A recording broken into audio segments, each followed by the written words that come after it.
Let every go signal remind you that you do go farther with Signal gasoline. The Signal Oil Program. The Signal Oil Company and your neighborhood signal dealer bring you another curious story by The Whistler. Tonight, beware the bridegroom.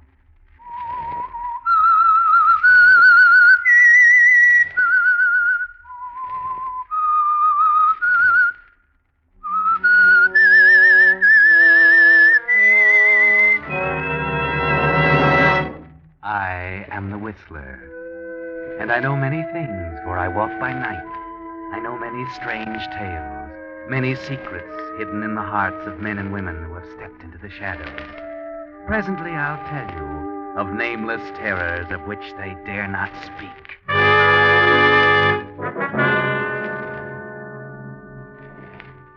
But first, I think you'll be interested in a letter from Captain Joseph E. Boland, who writes, "This is to express to Signal Oil Company my gratitude and that of literally thousands of men for the abundant supply of salvo games.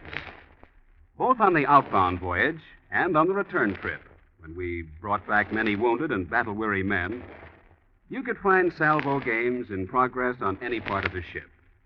And I noticed that whereas card and chess and other games were often interrupted when I walked by, salvo players were so engrossed they couldn't see anything but their game.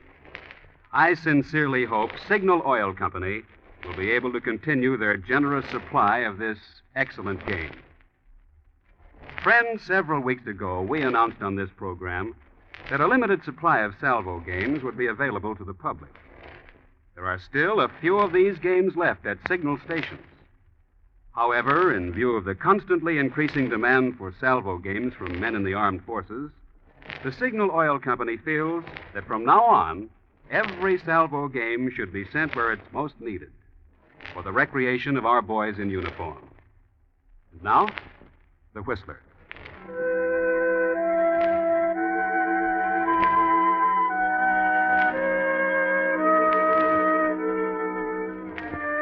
The lights are low, the music is soft. It's the Cameo Bar, one of those dimly lit bistros in New York where people come to drink and be happy, where others come to drink and be sad. Over there in the corner at the bar, John Lane and Biff Allen are sitting. They're morose. New York hasn't been so kind. New York hasn't even noticed. They're on their uppers, and they don't at all like the prospect. Well, Biff, drink up. I'm in no hurry. This is probably my last drink in a long time. I can't afford any more. Where do we go from here? Johnny, I was just going to ask you the same thing. Oh, what's the new racket going to be? I'm fresh out. Life is sad. It's lousy.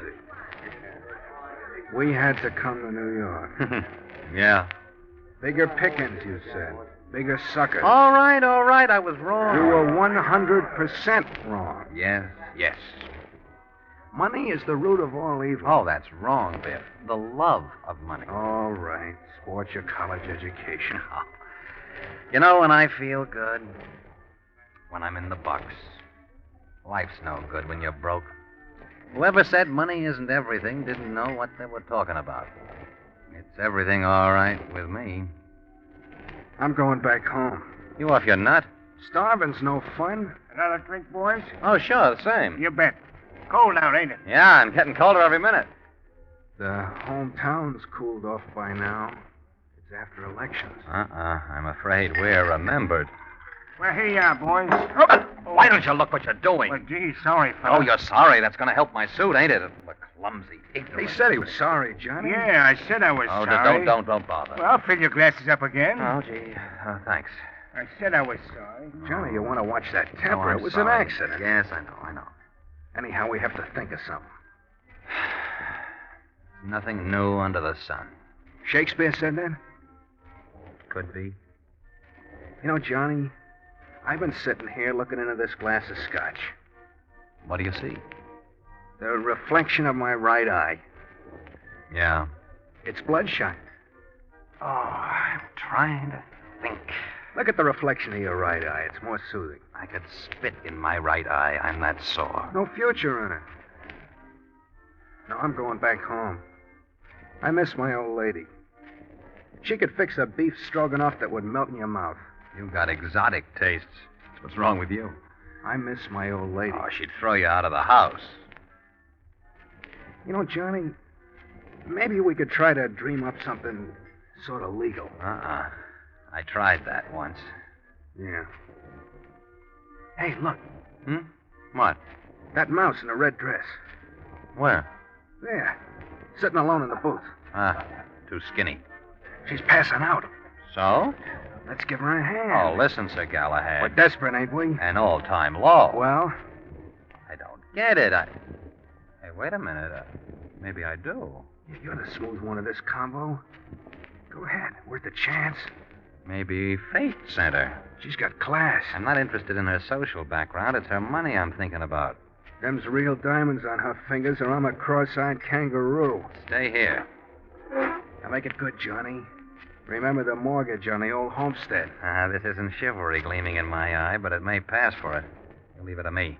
Who knows? She might pave the way to a whole acre of beef stroganoff.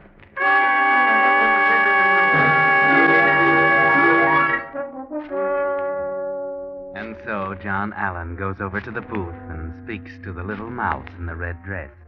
Presently, they leave the Cameo bar, the girl leaning heavily on John's arm, and hail a taxi. And as it drives off, John gets a chance to eye those diamonds at close range. They're real, all right, and you've fallen to something good here, John. Where am I? What happened? You're in a taxi, Miss Warren. I'm seeing you home. You were a pretty sick girl back in that bar.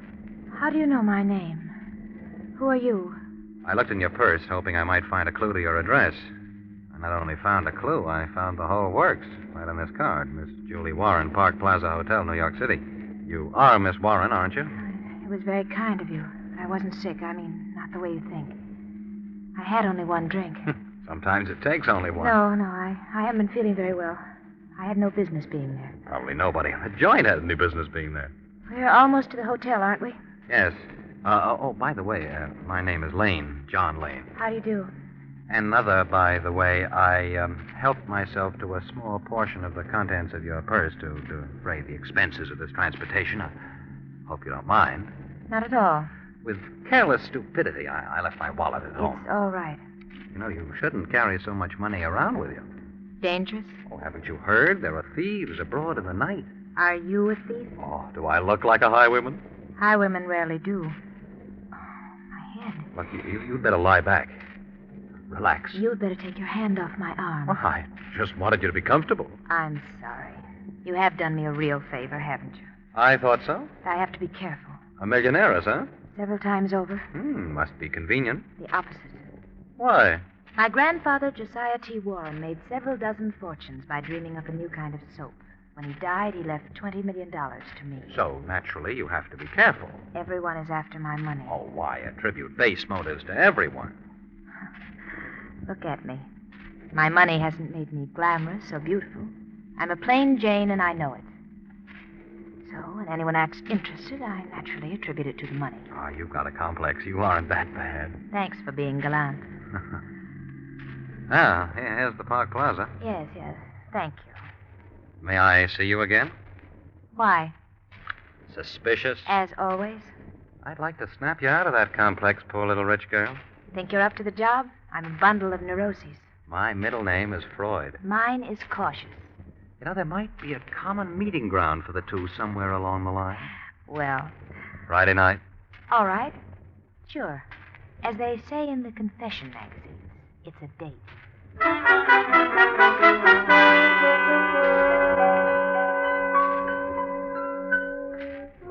Yes, it's a date, John Lane. It was easy, wasn't it? She may be cautious, but not cautious enough. And so you take back the good news to your friend Biff. Hello, Biff. Johnny, well? We're set. Honest? What a break. Good hunch, huh? Oh, lead pipe cinch. Tell me. She's bored. Yeah? She's got millions, and she's bored. Holy cow. Oh, what we stepped into. Yeah, but can you step out when you want to? Who said I wanted to step out? What do you mean, Johnny? Now, don't say I didn't warn you, Biff, but you are now looking at the lucky gent who will shortly marry and settle down with Julie Warren, the soap heiress.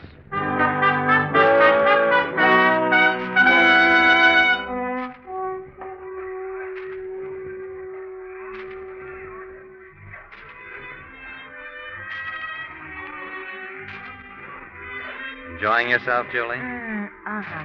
My favorite orchestra. Oh, you dance beautifully, Johnny. You're my favorite partner. Oh, I'll bet you say that to all your partners. Happy? Very happy. Let's never stop dancing, shall we? Whatever you say.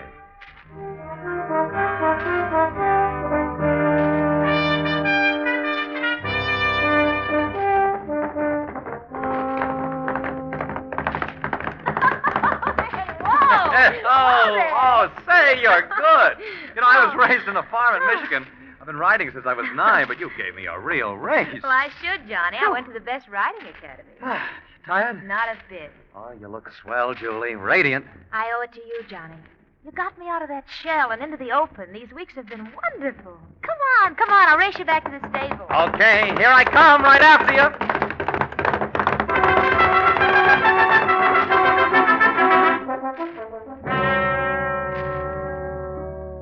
And so the campaign continues.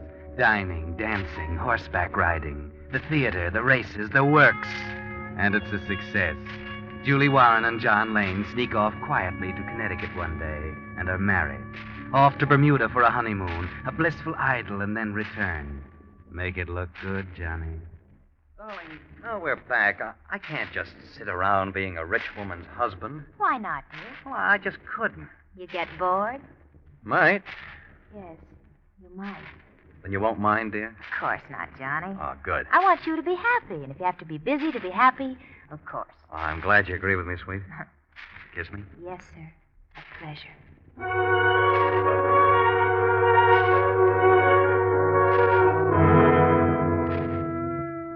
And so John Lane gets a job, or so he tells Julie.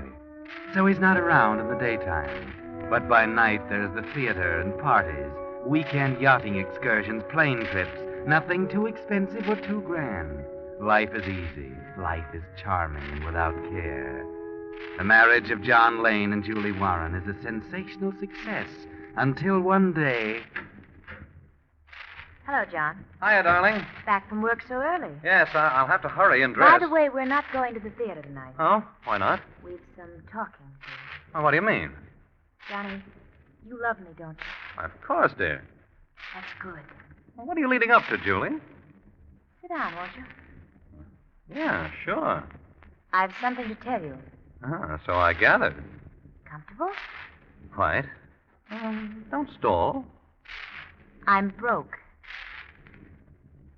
What about the soap? A lie? And the soap millions? Sheer fabrication. No. Yes. Surprised? Julie. I can see you're surprised. But the setup, your clothes, your jewels. Tentative, ephemeral, and adult. You fooled me.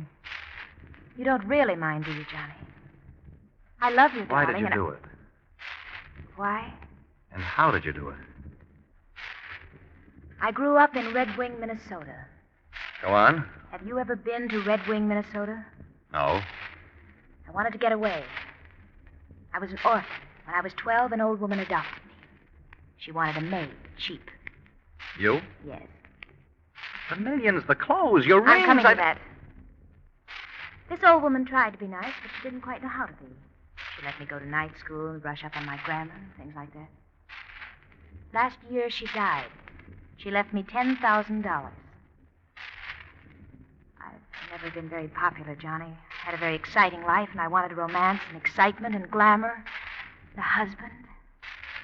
So I sunk the whole $10,000 in clothes and jewels. This apartment. And you married me. Everything came true. Johnny, I love you. I love you terribly. I know this is probably something of a shock that I should practice such a deception, but, well, I didn't want to go on fooling you anymore. Anyhow, I can't afford to. The rent's overdue now. What are we going to do? Do? Yes, Johnny. what? I haven't a cent. But your job. Haven't any. But you said I've been that going you to the races on the money you gave me.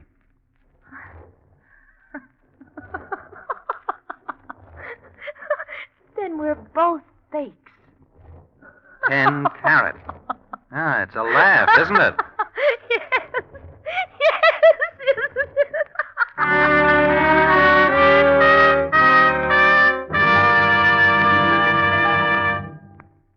You are listening to The Whistler, brought to you by your friend, the Signal Oil Company, marketers of famous Signal gasoline, your best buy today. Remember to let every go signal remind you do go farther with Signal gasoline.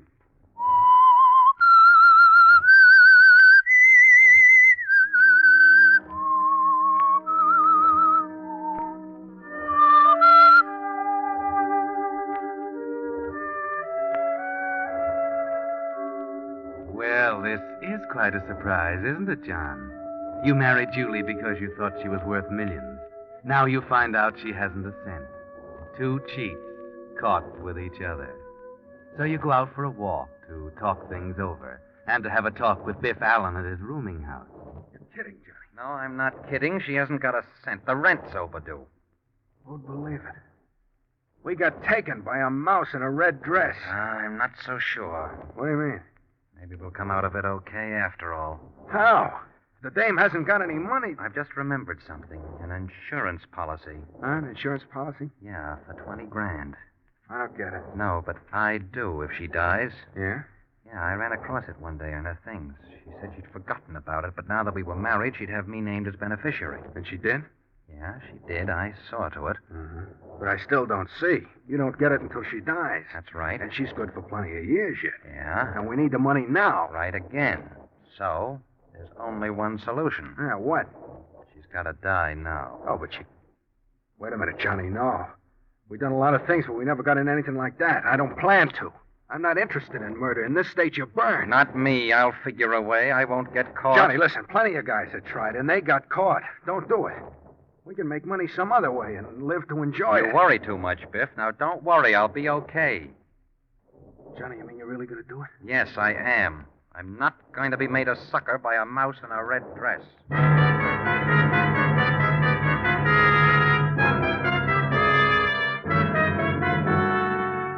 Well, Johnny, you're going to take the chance, are you? The big chance?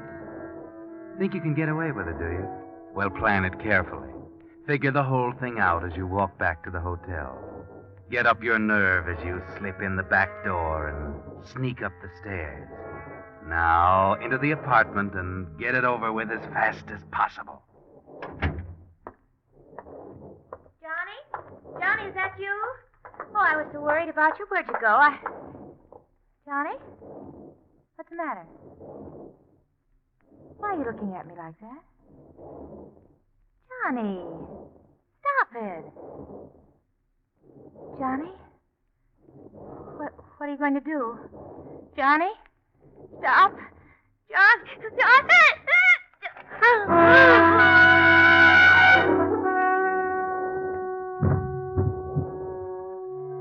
All right, it's done. Now your plan. The plan you thought of coming back here. That's it. Drag out the bureau drawers. Throw their contents on the floor. Knock over chairs. Make it look good. Make it look like a terrific struggle. Like a burglar had tried to rifle the place. Yes, that's it. It's a shambles. Now, get out of here quickly. Down the back stairs, the way you came in. Don't let anybody see you. And hurry to the Cameo bar. Biff's not there as you thought he'd be, but the bartender is, and he's the one you want anyway. Hello there, Mr. Lane. What's it going to be? Same as the last one. Last one? But you didn't have any other drink. Oh, sure I did. Don't you remember? About 15 minutes ago? Hey, you're joking, Mr. Lane. You just came in. You haven't been here all day. Mr. Allen was here, but he got a phone call and left about 15 minutes ago. Oh, now, Joe, you could be mistaken about that, couldn't you? Maybe you just didn't see me come in. Maybe you just didn't notice me sitting back there in the back booth. Yeah, but I would have... Now, look, maybe this will help you to remember that I've been here for 2 hours. All afternoon, almost. Hey, that's $100 bill. Yeah. But, You could use 100, couldn't you? Yeah, sure. Okay, it's yours. Go on, take it. That's right. Now, Joe, I'll have another one, just like the last one. Yeah, sure, Mr. Lane. Scotch and water. Coming up.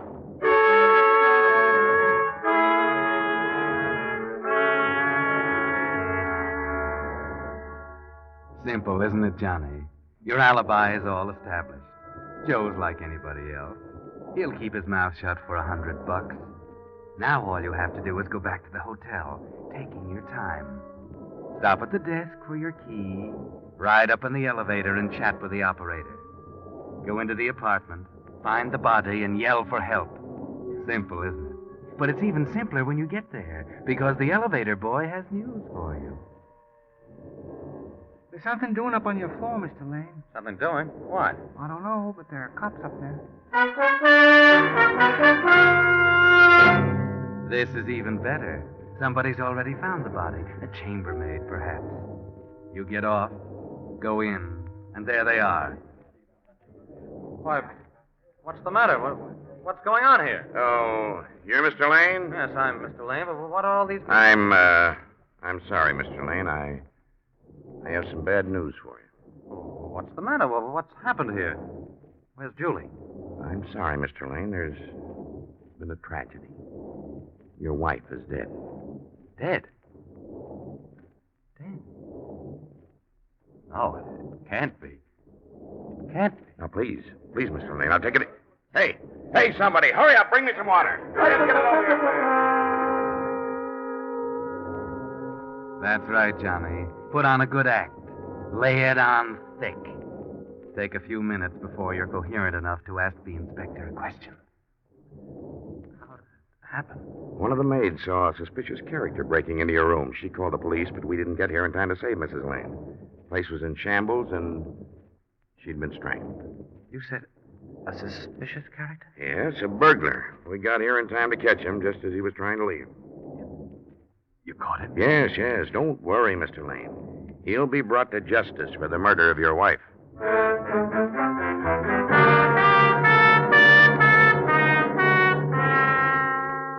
Now, what can this mean, John? This is really an unexpected twist. But it makes everything even simpler. There's nothing to it now. But they want you to go down and take a look at the man they caught, and so you do. You'd want to anyway. You're curious to see the man you're sending to the electric chair, only you're not quite prepared for the shock. Here he is, Mr. Lane. Vic Allen, he's called. He swears he didn't kill your wife, but he won't say much else except that he wanted to see you. I don't know why. Yeah, I wanted to see him because I figure he'll have something to say. I figure he'll tell you I couldn't have killed his wife. Go on, Johnny, tell him. You know this man, Mr. Lane? Why, Go on, Johnny, tell him I didn't kill her. I never saw him before in my life. Johnny! You wouldn't do that to me. I don't know what you're talking about. I don't know you. Okay, if that's the way you're going to work it. Inspector, he knows me all right. Only this afternoon he come to my rooming house. My landlady will testify to that. And he told me he was going to murder his wife. That's fantastic. He's making up a fantastic story to try to worm out of it. You know he did it. You caught him there. I went there to try to stop you from doing it, but I was too late. Mr. Lane, where were you about 3 this afternoon? Oh, you don't believe this man, surely. I'm not sure, Mr. Lane. You see, that's one thing that puzzled us. The coroner says your wife died about 3 o'clock. We didn't catch this man until almost 4. Why should he have stayed so long? I was at a bar all afternoon. The bartender will testify to that. I'm sure he will. Okay, we'll see. Come along.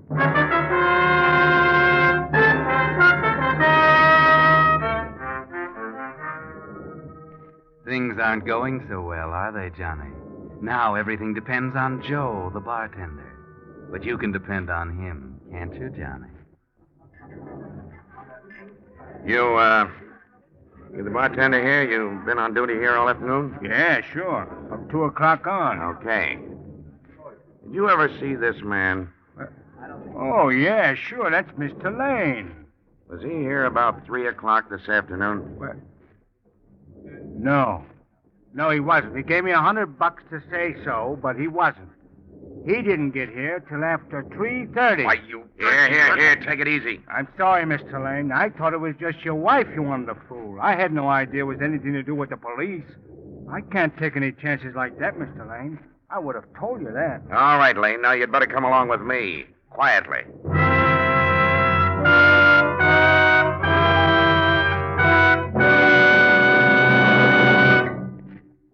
The Whistler will return in just a moment with a strange ending of tonight's story. Meantime, here's a typical American success story. The story of Hal Halverson, who opened a small signal station in East Long Beach, California, 10 years ago. For Hal, this wasn't just another job. As with all signal dealers, scientific lubrication of motor cars was his permanent business. And he kept doing that job so conscientiously that today, Hal Halverson's signal station has doubled in size, and it takes 3 assistants to serve the customers who come back year after year. One of the things they particularly like is that they can call Hal at home anytime they need help. For instance, recently a Long Beach customer called that his car was stalled. He thought it was out of gas. When Hal took out some gas, he found the trouble was really a clogged gas line, and the customer was soon on his way again. Well, that, friends, is typical of the kind of service we have in mind when we say you're doing your car a real favor when you get acquainted with your neighborhood signal dealer.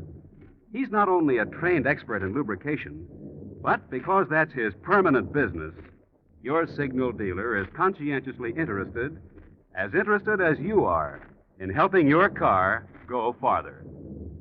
And now, back to the Whistler.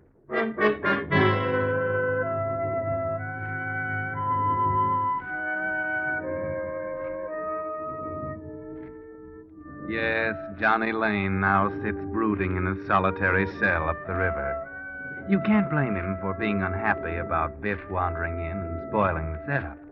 Only what he's really unhappy about is that Biff didn't get there a little sooner in time to stop the murder.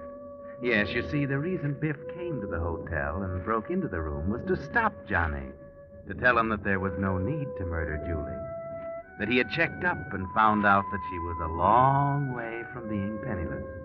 In fact, $20 million away from it. She invented the penniless story to test Johnny's love for her. She really loved him, and she didn't know what a chance she was taking. And he didn't know he was throwing away the sweetest chance of his life. Yes, he's sad, all right, but not for long. The state's going to end his troubles for him any day now.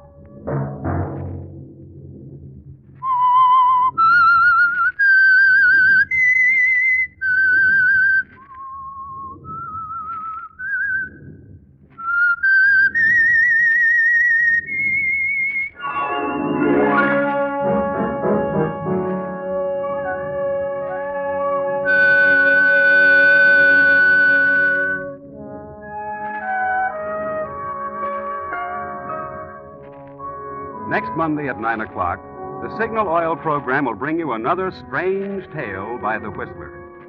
The Signal Oil program is broadcast for your entertainment by the Signal Oil Company, marketers of Signal's famous Go Farther gasoline and motor oil, and by your neighborhood Signal Oil dealer, who is at your service daily to keep your car running for the duration.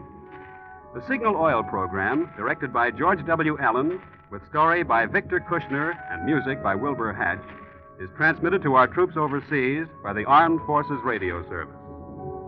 Bob Anderson speaking for your friend, the Signal Oil Company, and suggesting once again that you let every go signal remind you that you do go farther with Signal gasoline. This is CBS, the Columbia Broadcasting System.